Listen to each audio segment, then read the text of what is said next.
Give a second. My friend, let me turn down the TV over there.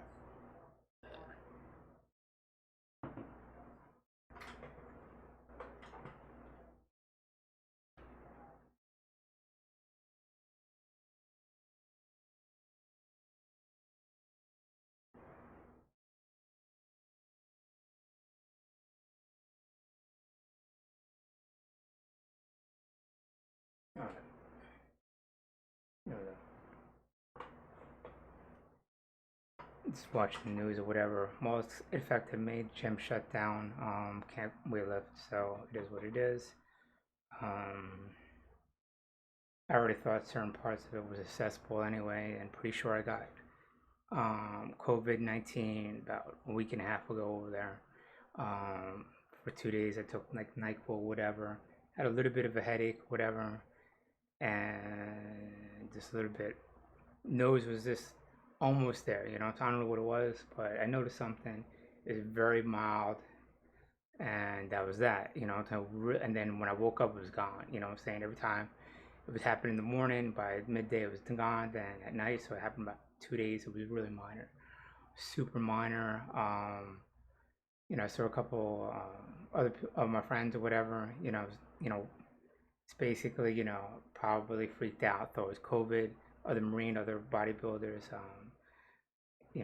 so anyways, that being said, that's basically what's probably going to happen. Even if I do had it, or if I did have it or didn't have it, I mean, half the tourists over here are from Asia.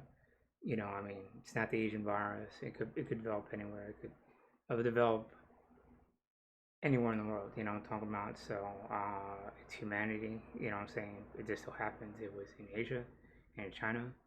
But I'm just saying our tourists are over there, and half of our tourists over here are Japanese, Koreans, and Chinese. And so it's very likely a large part of the population already has it and dealt with it. I don't know. Anyways, it's not what I was talking about. It really isn't. It's more along the lines of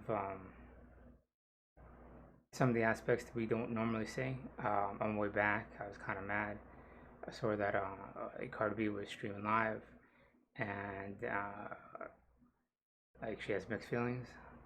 Like sort of freaking out, sort of like understanding the rationale behind it. And I think, I'm not a psychologist, I think she is suffering from a lack of control, as we all are, because she succeeded a lot in her life, and now people, she's just as human as everybody else. Her body's just like everybody else. It could come down with cold, and everything she worked for could disappear, and she has no control over that.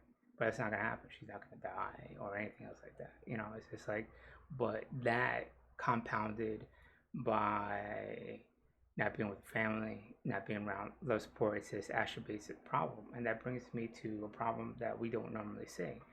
Is how do you quarantine? How we should account that for when we have a real epidemic. I mean, epidemic that could be in the double digits, really more deadly than it is, where it's not just affecting the people who are already sick, and then on top of this, we'll get this flu. People are already old. By and large, I mean, she's very active. She's gonna be healthy. I mean, if she does it, she'd be probably like what do you call it, Idris Elba. So he works out all the time.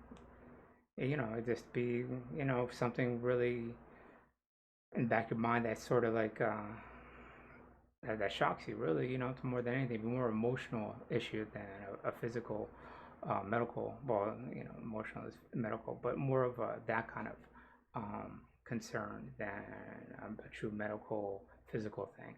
It'd be more of,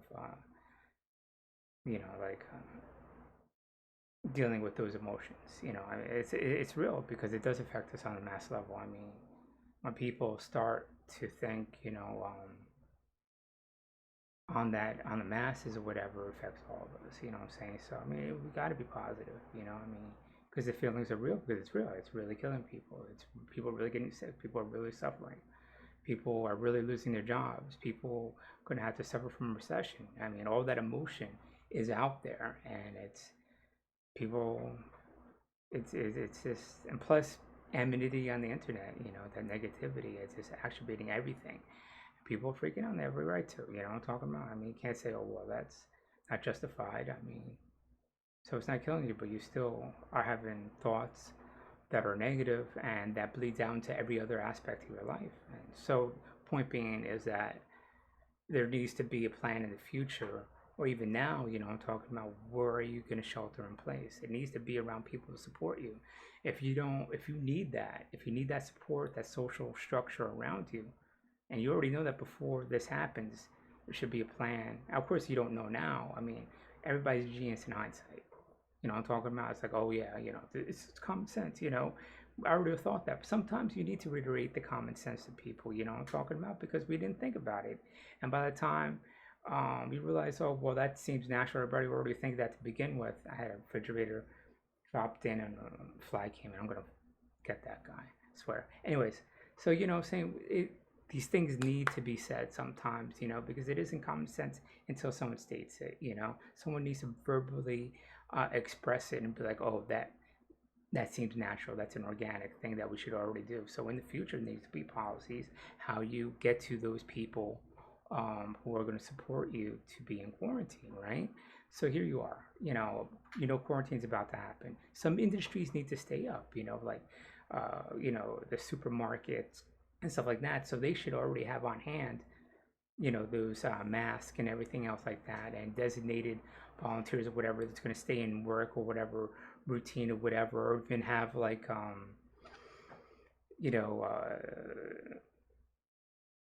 National Guard or whatever mobilized to do that and be out there ticketing, giving fines for anybody who's not in mask, or who's not issuing the 3 or 6 feet rule. Sometimes it's impractical to say 6, but 3, whatever it is. I'm talking about that. It could be tiered on that DEFCON level. Now you got to stay 3 feet away, then 6 feet, and then fucking shut down in your shelter in place, whatever. But getting back to what it is, how do you get to here to there, whatever, that needs to be planned out. I am going to buy myself a mask or whatever. I'm going to make sure I stay 6 feet away. I'm going to have people help me out to get to here to where you can shelter in place, because a lot of this is emotional. I'm talking, you need that emotional support. There's some people that the emotional support is more of an issue, is more important, literally more important than the physical aspect of getting sick or whatever, because no one wants to deal with a crisis. I mean, this is a crisis. This is a worldwide phenomenon. I'm talking about, that affects all of us. So you have every right to be upset. And so sometimes maybe it's better than to shelter in place and be like, oh, I could get sick here, is to make that risk and plan that out. It's not really, it's a reasonable risk to get to your family, especially for her. She needs to be in New York or Jersey or Pennsylvania, wherever it may be, that could support her. That she knows that could, be like, look, you're not gonna die, you're gonna be fine. I'm saying? People need that support, just as they need food, just as they need sleep, because that's a stressor. I'm talking about, if you are stressed out, you're lowering your immune system. I'm talking about, you shouldn't stress yourself out. And if you're going to be stressed out for 2-3 weeks, I'm talking about, maybe planning for a day or two, then making that journey is a way better, safer thing for a lot of people, because once you get there, you be relaxed, you be less stressed out, around people support you, blah blah, and all that other good shit. So people got to take in that, remove those stressors in your life. I mean, if you're gonna smoke, if you're Snoop Dogg, whatever, you smoke in your home, you don't go the fuck out, lifting weights, stay here for 24 hours. When it's fucking pouring rain out, there's too many stressors. Rain, staying up, other dumb shit, and smoke. Do one. So you can handle one. I'm talking about. And honestly, because the thing is, you're going to temporarily lower your immune system, and for 5 minutes, 10 minutes, half hour, whatever it is. I'm not a doctor, and that's when you're susceptible to it. That's just how it is. What I'm talking about. So you want to remove those stressors as possible, or make sure you are monitoring what it is. But then, like I said, some things need to stay open, because you do have those necessities obviously there because you want to keep your immune system up, you know, your vitamins and nutrition and health. You got to buy food or whatever. You know, I'm lucky. Like, I already have like 2 months worth of stuff. I don't need, you know, I don't even, I'm not even worried about it. Like, I'm worried about paper towels. I may run out in like 5 weeks. You know what I'm talking about? It's just like, actually I don't. I have like, I've, I'm stuck though. You know what I'm saying? It's just how I am. I over prepare and that's how it is. But my point is this, you know what I'm saying? It is a legitimate thing to say, you know, okay, here we are, a nation where there's a crisis, epidemic. We need to start making preparations to shelter in place.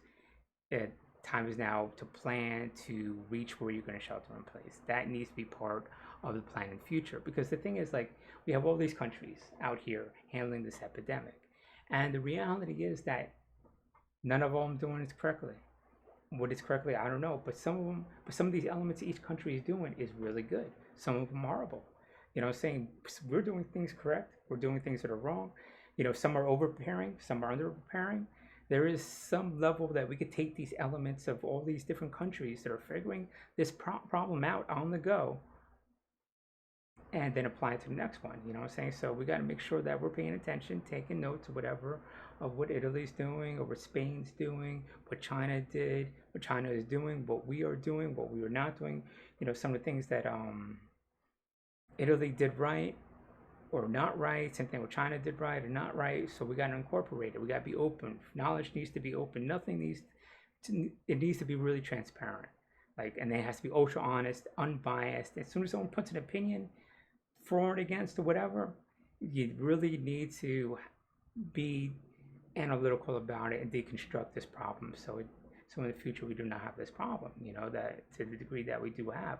So where we could just write it off, be like, oh, okay, you know, it is not an issue because we have all these masks lined up. We have all the technology and resources already there because it was already planned out. Like how we have what is, you know, like a tornado or a hurricane, you know, warning. You know, right now it's a warning, then it's a severe warning or whatever, and then you have the police out there. You got to evacuate this abusive low-lying area and all that shit. It's the same thing over here. You know, you need that kind of level of thing. This is epidemic level 0 or 1 or 2 or 3 or whatever, right? So that way you could prepare and be like, okay, so just in case if there's a shutdown and we need a shelter in place, quarantine in place or whatever, we need to make preparations how to get there, and the trains need to be open, the planes need to be open because now they're our priority because people are about to shut down. Then they could issue that quarantine, whatever. I know it's counterintuitive, but to me, like if everybody shelters and quarantines in place at the same time, seems better than if we stagger it. Because then if someone plays doing 2 weeks and over here is doing 2 weeks, it's just like I don't really know if that really makes sense, you know. And there needs to be some sort of risk of yes, spreading a little bit, but honestly, if you do it way beforehand where it becomes to an issue it is now, like I said, everybody's genius in hindsight. You know what I'm talking about? I mean, but honestly, like right now, we know the numbers are going up. I think to some people, they need to get where they need to get, so they're not going to be stressed out and free, you know, where they're lowering their immune system. Some people, you know what I'm talking about? I don't know. Honestly, those people probably, you know, I'm just saying, if they have the means to do it, you know, they should be able to do it before it's too late, you know, before everything's shut down, you know. But I don't know. It's just, I don't know. These are extraordinary times, you know. You can't really definitively state with this how you do something, this how you don't, you know. I mean, this is uncharted territory, and to tell anybody, you know, something like this, no, everything needs to be figured out and very adaptive or whatever. And the emotional toll is something serious, you know, I'm talking about, because it's a time where knowledge, rationale, and something based on, you know, consistency of thought, of research data needs to prevail because lives are at stake, you know. So those voices need to emanate to the top, you know, and not, you know, emotionally charged things, and people rely on demagoguery to get across their field and be like, okay, everybody's stressed out. Let's have my political agenda shoved into here, or whatever. We don't need that. Honestly, we don't. I'm not saying anybody's doing that, but that's kind of predatory, especially now. This as much as there's predatory pricing on stuff like that, playing on people's fears and emotions and associating other things to persuade people. That shows what kind of person you are, and we shouldn't do that either, because there is an emotional toll on this, so that's probably my final thing. There's countries out there now issuing fines for people not protecting themselves. I mean, the sick and the healthy need to wear mask and all that other stuff, so hopefully they're doing that in Spain and Italy and everywhere else. Like I said, I'm not a doctor, I'm not CDC, but you got to look out for people who, you can't just be concerned about yourself. You got to be concerned with people that are at risk, talking about. And once you start doing that, I think emotionally, and we have that empathy, we could turn that corner on this also. So not just the physical aspect, not just the financial aspect, but also that emotional aspect, Yes, things do need to stay open, but at what cost? In future, right now, it is what it is, but in the future, we'll figure that out, how to keep these stores open, and to what degree of safety can we institute for a few workers, skeleton crew at certain stores, whatever. And it's like, honestly, I was thinking about this. I was like, how do we handle this? How do we handle the next outbreak? And unfortunately, I don't like talking about it. It's sort of like handling like people and gangs and stuff like that. Like, you see someone who has this ability to draw in people, and they're violent, and they're able to get other people to fight for them. You see the problem. Other people don't see the problem. So when you tell your people to do something, I'm not going to say what that is. So no one realizes that you realize the danger. You laugh it off, whatever. I get that, what Trump's doing. But you still handle that problem. You nip it in the bud before it becomes a problem. You send experts there so it never becomes an issue. And we attack it with everything we have from the onset.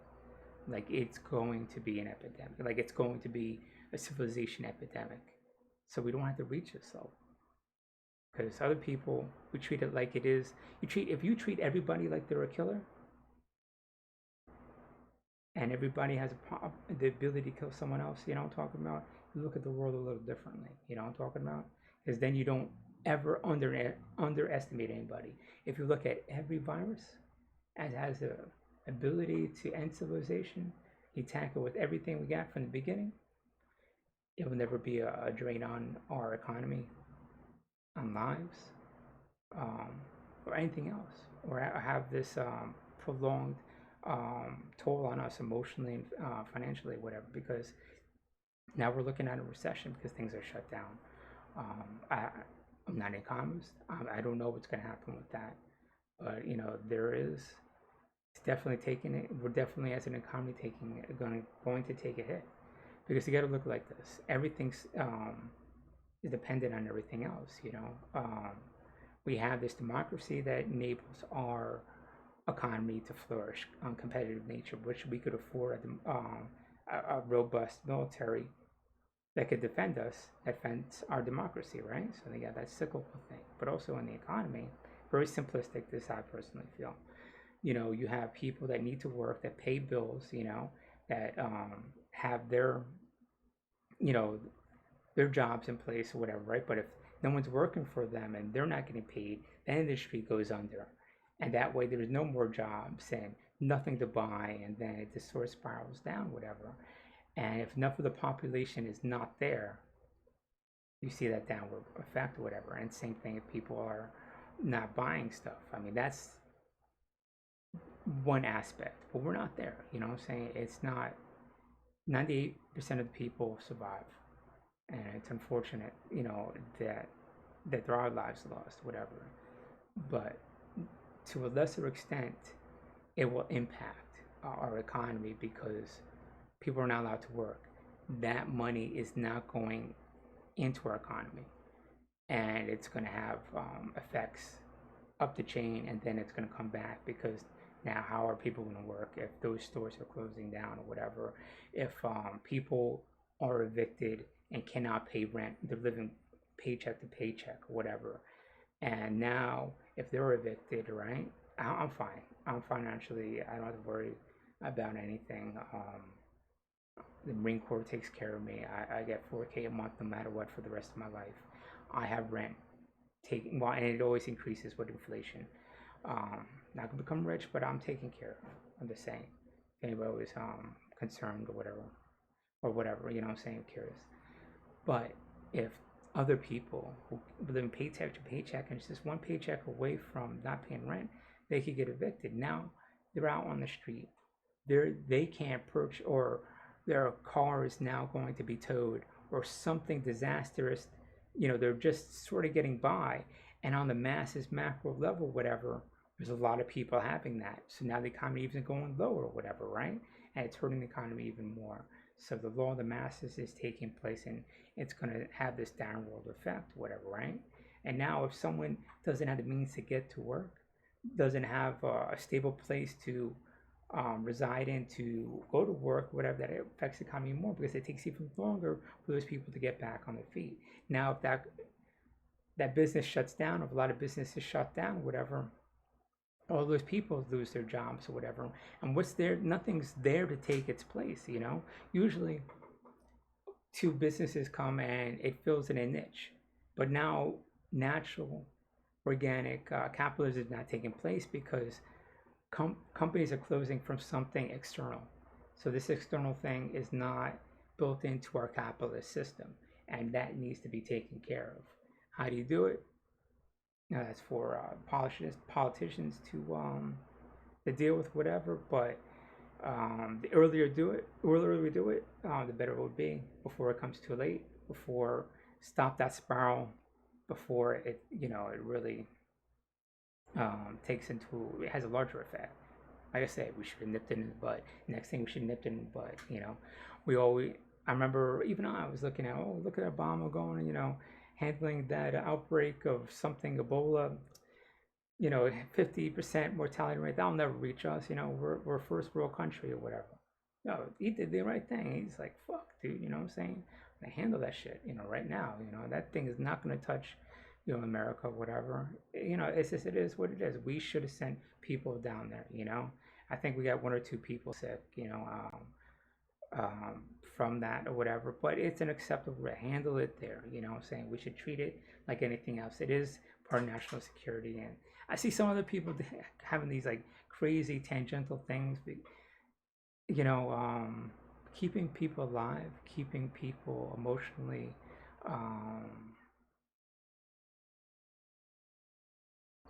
what's the word, keeping people having faith in our system that we handle that is something.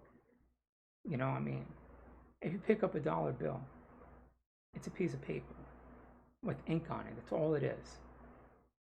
We have faith that that $1 bill, that $10 bill, that $100 bill is worth what it states. That's, I'm saying that's what it is. We have faith in it, because we entrust America. We trust our government, And we need to make sure that our psyche and emotions are still there, that we still can trust our government to save our lives, to take care of us, that we don't want to suffer, that they know what they're doing. And that is something too that we got to make sure that we're attending to.